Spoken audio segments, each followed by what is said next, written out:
Shaka Zulu, o tirano obcecado pelo sexo. Foi em 1787, no que hoje é a África do Sul, que o chefe tribal Senzangakona engravidou uma mulher chamada Nandi.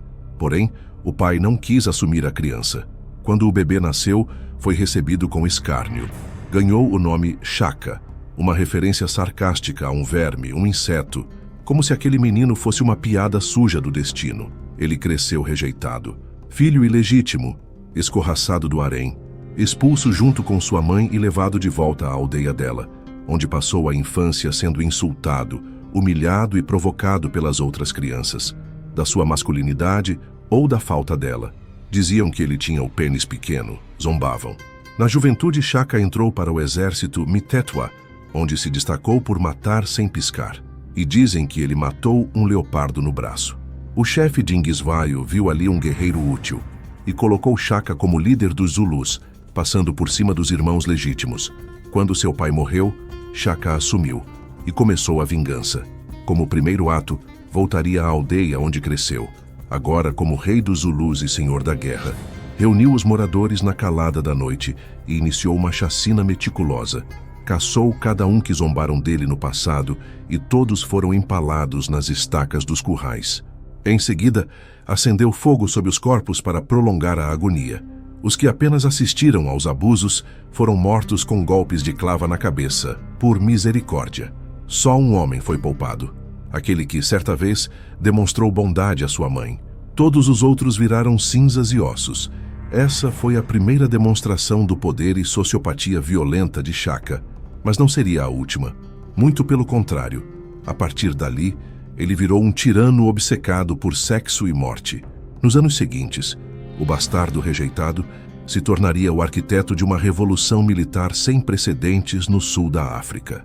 Transformaria guerras em carnificinas, transformaria tribos em legiões, transformaria insultos de infância em política de Estado e transformaria o sexo, ou a repressão sexual, numa ferramenta de dominação social. Costumava andar nu pelo palácio só para provar que tinha superado aquilo, mas nunca superou de verdade. Proibiu sexo fora do casamento. Mulheres que engravidassem fora do matrimônio eram mortas, e quando sua mãe, Nandi, morreu, Shaka entrou em colapso. Afundou-se num luto insano e obrigou toda a nação a sofrer com ele. Nenhuma plantação podia ser colhida, nenhuma vaca podia ser ordenhada, e ninguém, absolutamente ninguém, podia fazer sexo. Se uma mulher engravidasse nesse período, mesmo sendo casada, ela e seu marido eram executados. Mais de 9.000 pessoas foram mortas por demonstrarem pouca tristeza. Mas ele também foi um gênio militar.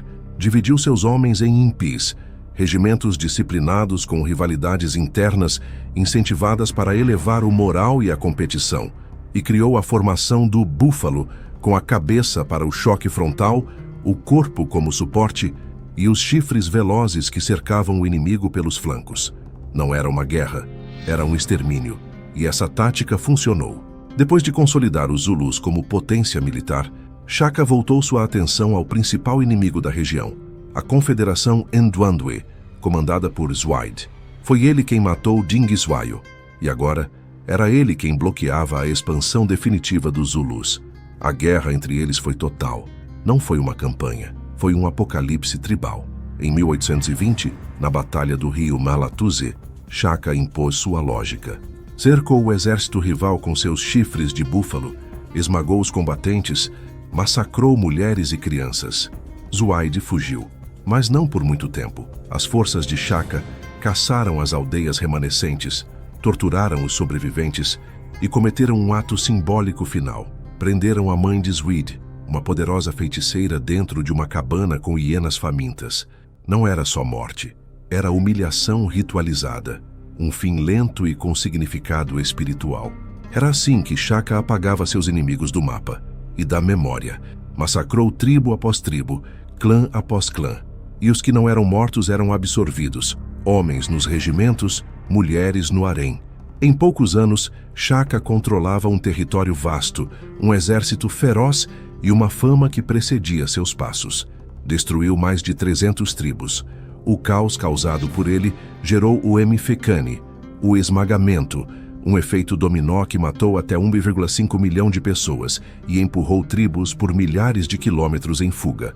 Porém, Shaka também foi um escudo contra o imperialismo europeu. No auge da expansão colonial, quando impérios europeus avançavam impunemente sobre terras africanas, só havia uma coisa que realmente os fazia hesitar: o nome Shaka Zulu. Na primeira metade do século XIX, o sul da África ainda era um mosaico de tribos fragmentadas, até Shaka surgir. Ele unificou centenas de clãs sob uma única bandeira, antes que os colonizadores pudessem se aproveitar da divisão interna. Shaka não lutou diretamente contra exércitos europeus, mas o efeito geopolítico de sua expansão foi claro. Enquanto a África do Oeste e do Norte já estava sendo rasgada por navios negreiros e tratados falsos, a região controlada por Shaka tornou-se território proibido. Nenhum colonizador ousava subir as colinas das terras de Shaka. Seu império, construído com sangue, adiou por décadas o avanço britânico e Boer sobre a África do Sul. E mesmo após sua morte, o medo do nome Zulu perdurou por gerações.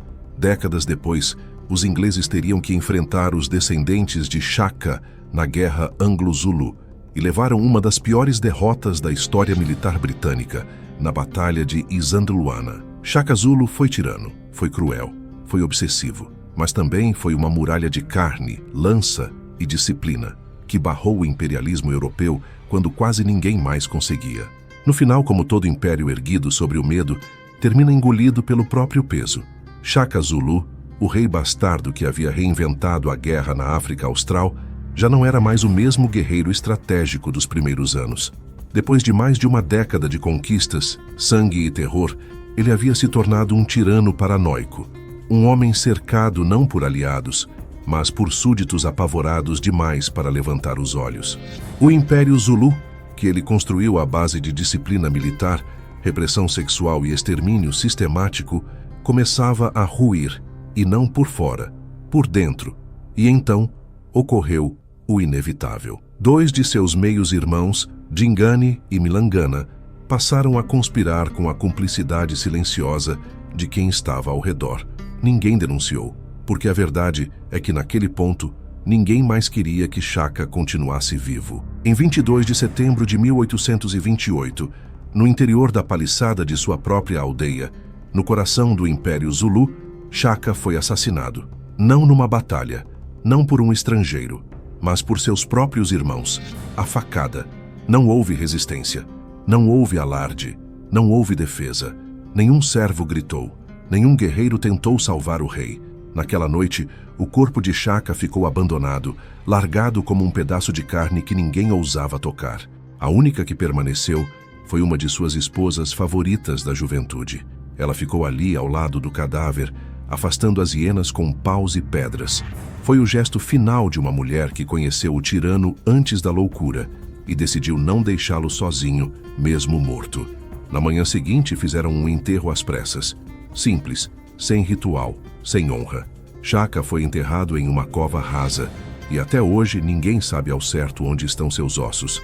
Provavelmente debaixo de alguma rua comum da cidade de Stanger, na África do Sul. Sem túmulo, sem nome, sem estátua, um fim anônimo para um rei absoluto. Shaka caiu, mas sua sombra ainda paira sobre a história africana.